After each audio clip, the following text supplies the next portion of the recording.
नमस्कार, मैं हूं पुण्य प्रसून वाजपेयी। दस्तक में आपका स्वागत है। राजनीति का मिजाज ऐसे कि लगता यही है किसी भी मुद्दे को लेकर दांवपेच इस देश में खूब खेला जाता है। दांवपेच भी ऐसा जिसके जरिए मुद्दे को दोबारा सामने लाया जाता है, या इन सब से इतर कहीं ना कहीं कुछ सवाल ऐसे हो जाते हैं, मसलन राजनीति एक हमाम में बदल चुकी है। दस्तक में बात आज सबकी होगी, लेकिन शुरुआत उस कानून को लेकर जिस कानून को लेकर इससे पहले देश के 2 राष्ट्रपतियों ने 3 बार लौटा दिया, लेकिन 2015 में वो दोबारा दिल्ली के दरवाजे पर दस्तक देने के लिए तैयार हो चला है, क्योंकि विधानसभा ने पास कर दिया है। ये कानून है गुजरात का आतंक निरोधक बिल, और उसे कानून के रूप में लाने की स्थितियों में वहां पर सरकार आ गई है।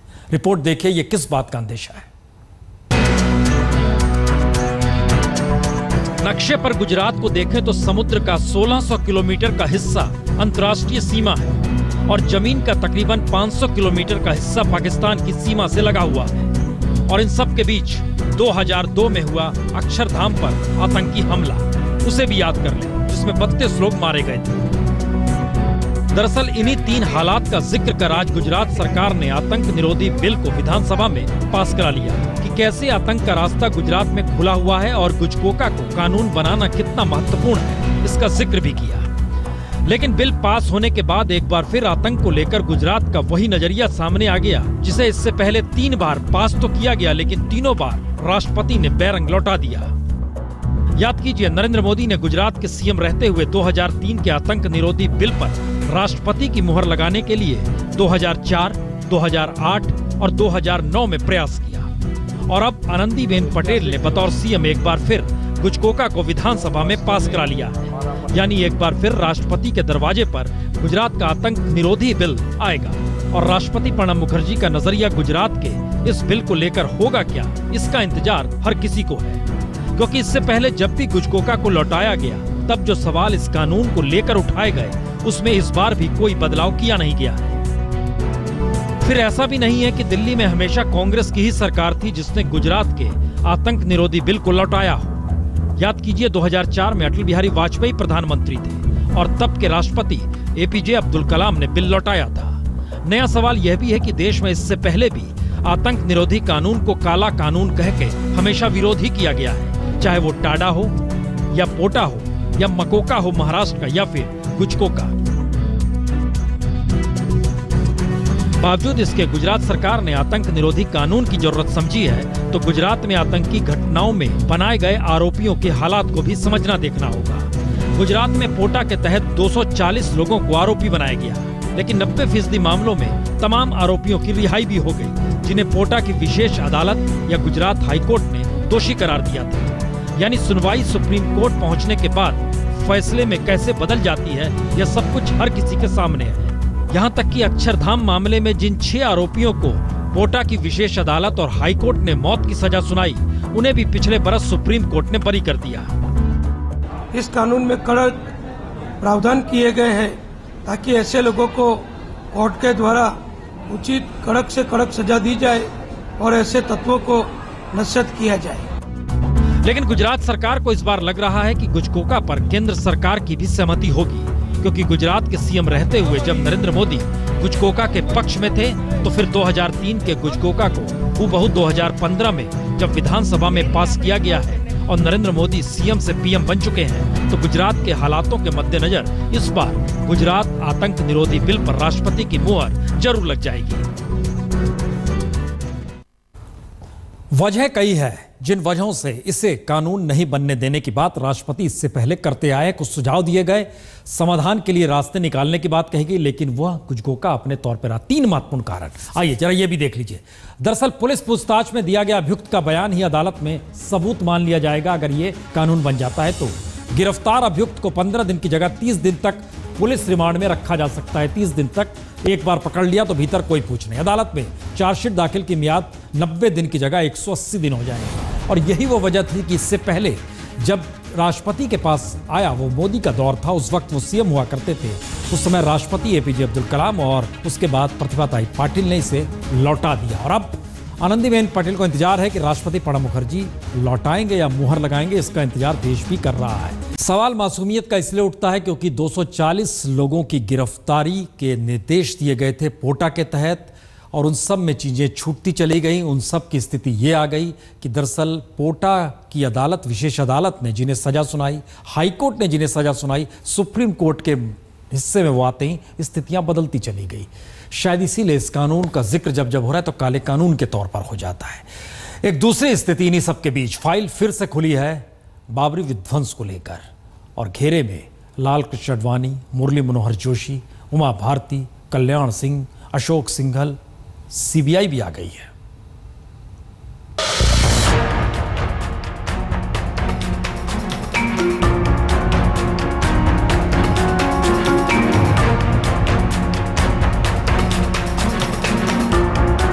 बाबरी विध्वंस की ये तस्वीरें आज भी हर जहन में है। 23 बरस पहले 6 दिसंबर 1992 को अयोध्या में बाबरी विध्वंस हुआ और इस दौर में निचली अदालत से लेकर हाईकोर्ट ने उन तमाम लोगों को साजिश के आरोप से मुक्त कर दिया जिनके ऊपर आरोप थे। लेकिन मामला सुप्रीम कोर्ट में पहुंचा तो सुप्रीम कोर्ट ने मामले की जांच कर रही सीबीआई की भूमिका को लेकर भी सवाल खड़े कर दिए और उन तमाम लोगों को कटघरे में खड़ा कर दिया जिन्हें आरोप मुक्त कर दिया गया था। दरअसल सुप्रीम कोर्ट ने सीबीआई के साथ साथ बीजेपी के वरिष्ठ नेता लालकृष्ण आडवाणी, मुरली मनोहर जोशी, केंद्रीय मंत्री उमा भारती, कल्याण सिंह और अशोक सिंघल समेत 20 लोगों को नोटिस भेजा है। सुप्रीम कोर्ट ने नोटिस में यह सवाल किया है कि इन नेताओं के खिलाफ आपराधिक साजिश के आरोप फिर क्यों न बहाल कर दिए जाएं। जवाब 4 हफ्तों में दिया जाना है। सुप्रीम कोर्ट में अपील करने वाले हाजी महमूद ने सरकार के रुख पर यह कहकर आपत्ति जताई कि जब मामला चल रहा है तो लालकृष्ण आडवाणी को पद्म विभूषण सम्मान से सम्मानित कर दिया गया। सवाल सिर्फ आडवाणी को पद्म विभूषण से सम्मानित किए जाने भर का नहीं है, बल्कि मौजूदा वक्त में कल्याण सिंह हिमाचल के राज्यपाल हैं, उमा भारती केंद्रीय मंत्री हैं, केंद्र में बीजेपी की ही सरकार है और हाजी महमूद ने इलाहाबाद हाई कोर्ट के उस फैसले के खिलाफ सुप्रीम कोर्ट का दरवाजा खटखटाया जिसमें साजिश रचने के आरोप से इन सभी को बरी करने का निर्देश दिया गया था। अपील करूंगा न्यायपालिका से कि इस मामले में जल्दी से जल्दी निर्णय करें, क्योंकि इस घटना के पूर्व आतंकवादी गतिविधियां अगर थोड़ी बहुत थीं तो पंजाब में थी, कश्मीर वैली में थी, लेकिन पूरे भारत में इस प्रकार की आतंकवादी गतिविधियां अगर बढ़ी हैं तो आडवाणी जी की रथ यात्रा के बाद ही बढ़ी हैं। जाहिर है ये सारे सवाल खुलने का मतलब बहुत साफ है कि राजनीति में फिर तीखापन आने वाला है और इन सब के बीच कांग्रेस में क्या हो रहा है। दांव पेच तो कांग्रेस भी अपने नेता को लेकर खेल रही है, नाम राहुल गांधी। क्या करने वाले हैं, कौन सा एक्शन प्लान उनके लिए बनाया जा रहा है। 19 अप्रैल को दिल्ली में मौजूद होंगे, किसान रैली में कहा जा रहा है, लेकिन उसके बाद रिपोर्ट देखिए। नरेंद्र मोदी ने बनारस को छुआ तो प्रधानमंत्री बन गए। उसी बनारस से महज 15 किलोमीटर की दूरी पर सारनाथ को राहुल गांधी छुएंगे तो क्या कांग्रेस के दिन फिर जाएंगे। महात्मा गांधी ने चंपारण पहुंचकर देश को जाना समझा तो आजादी के संघर्ष के सामने अंग्रेजों को झुकना पड़ गया। तो क्या राहुल गांधी चंपारण पहुंचेंगे और बीजेपी के वो छक्के छुड़ा देंगे। ये ऐसे सवाल हैं जिन्हें अपने तरीके से कांग्रेसी भी गढ़ रहे हैं और देश का मीडिया भी, क्योंकि कांग्रेस की धारदार राजनीति उजड़ चुकी है और राहुल गांधी का ऑरा कुंद पड़ चुका है।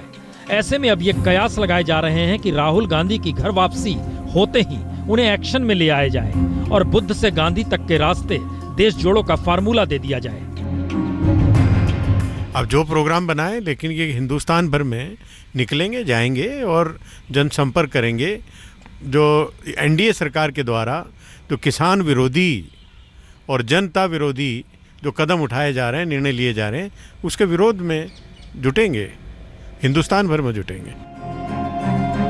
तो छुट्टी से लौटकर काम पर राहुल गांधी किस तरह लग जाएं जिससे उनका मन भी लगा रहे, इसके लिए अभियान का नाम देश जोड़ो रखकर देश भर में पदयात्रा करने का रास्ता निकाला जा रहा है, जिसकी शुरुआत बुद्ध से गांधी तक यानी सारनाथ से चंपारण तक यानी बुद्ध के ज्ञान के प्रसार की भूमि सारनाथ और चंपारण यानी महात्मा गांधी की कर्म भूमि तक हो।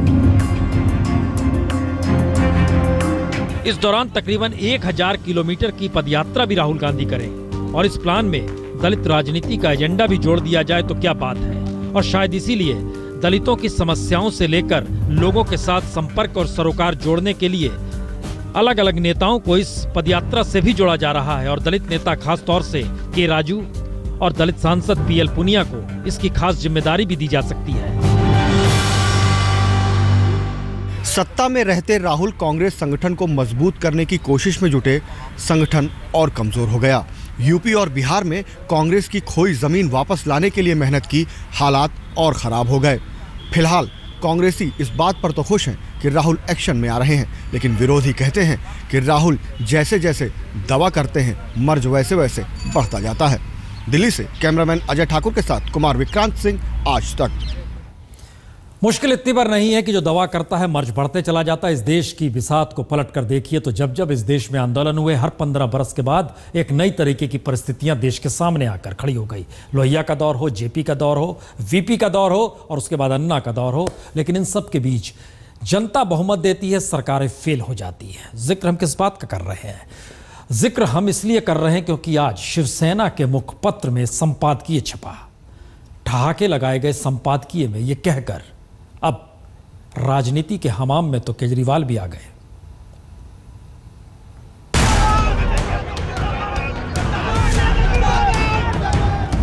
योगेंद्र जी और उनके साथी तमाम बाहर कुछ बोलते हैं और जब बातचीत हो रही होती है तो कुछ और बोलते हैं। बातचीत शुरू होने से पहले हमने लिख के कह दिया था कि हमारी तरफ से क्या मुद्दे हैं। हमाम में सभी नंगे हैं, है तो ये मुहावरा, लेकिन राजनीति का भी हमाम होता है, इसे और कोई नहीं शिवसेना कहने लगी है। यानी कोई खुद को हमाम से बाहर न समझे।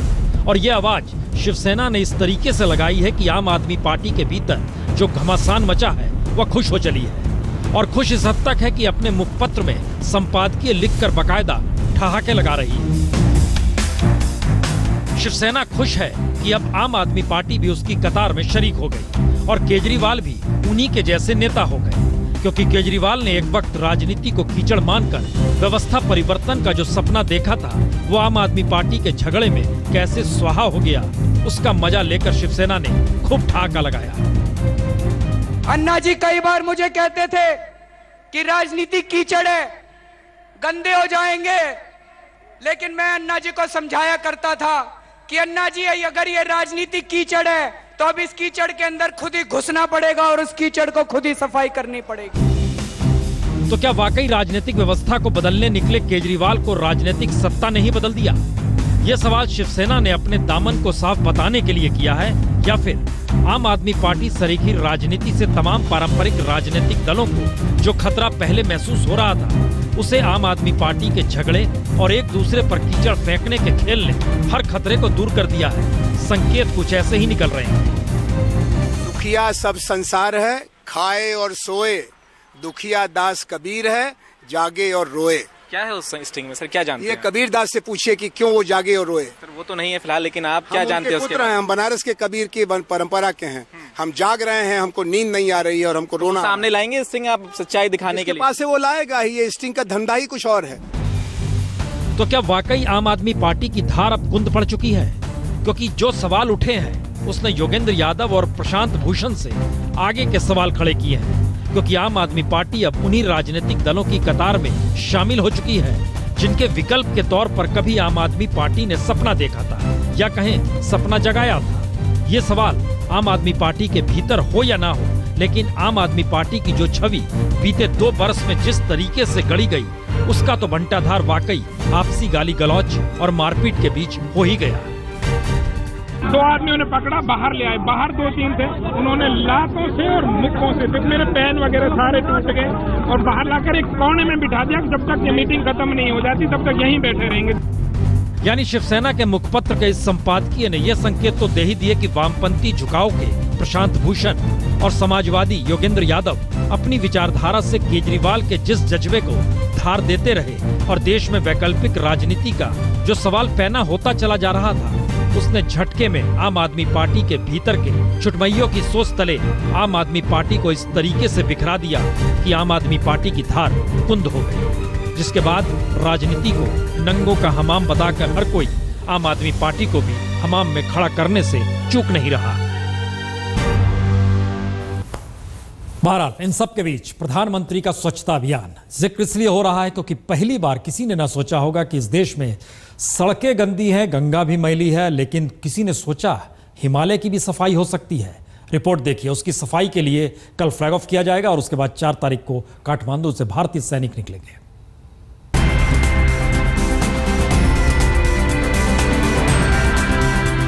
सड़क सफाई और गंगा सफाई तक की स्वच्छता अभियान नहीं है, बल्कि हिमालय की सफाई भी होगी। आश्चर्य न कीजिए, भारतीय सेना प्रधानमंत्री नरेंद्र मोदी के स्वच्छ भारत अभियान को दुनिया की सबसे ऊंचे पर्वत माउंट एवरेस्ट पर लेकर जाएगी। दरअसल माउंट एवरेस्ट पर भारतीय सेना की 50वीं वर्षगांठ पर सेना की एक 34 सदस्यीय टीम एक बार फिर माउंट एवरेस्ट पर फतेह हासिल करने का प्रयास करेगी और इस कोशिश को पर्यावरण को बचाने की मुहिम के साथ जोड़ने की भी योजना है।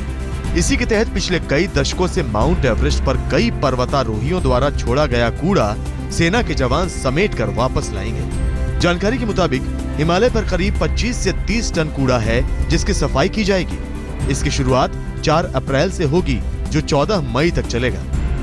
खास बात यह है कि नेपाल सरकार ने भी हिमालय की सफाई के लिए भारत से आग्रह किया है, यानी मोदी का स्वच्छता अभियान हिमालय पर भी तिरंगा फहराएगा।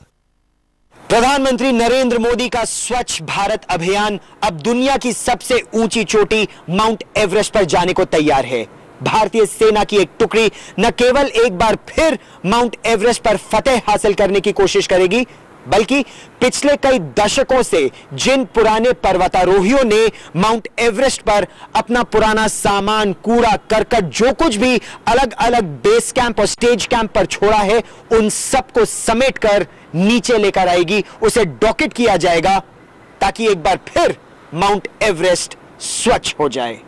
कैमरामैन संजय खान के साथ गौरव सावंत, दिल्ली आज तक। मोदी सरकार भूमि अधिग्रहण अध्यादेश फिर से लेकर आएगी और इसको कैबिनेट ने पास कर दिया। दरअसल इसकी शुरुआत होगी कार्यकारिणी की बैठक में, उसमें राजनीतिक प्रस्ताव नितिन गडकरी रखेंगे और उसमें पूरा खाका सामने आएगा। लेकिन हमने आपको इसलिए नहीं कहा था, दरअसल आज मीना कुमारी की पुण्यतिथि है। मीना कुमारी की आवाज में मीना कुमारी की गजल जरा सुनिए, बहुत कम मौके होते हैं। आसमां तन्हा, दिल मिला है कहाँ कहाँ तन्हा, बुझ गई आस, छुप गया तारा, थरथराता रहा धुआं तन्हा। जिंदगी क्या इसी को कहते हैं, जिस्म तन्हा है और जान तन्हा, चांद तन्हा है। हम सफर को गर मिले भी कहीं, दोनों चलते रहे तन्हा तन्हा, चांद तन्हा है। राह देखा करेगा सदियों तक, छोड़ जाएंगे ये जहां तन्हा, छोड़ जाएंगे ये जहां तन्हा, छोड़ जाएंगे जहां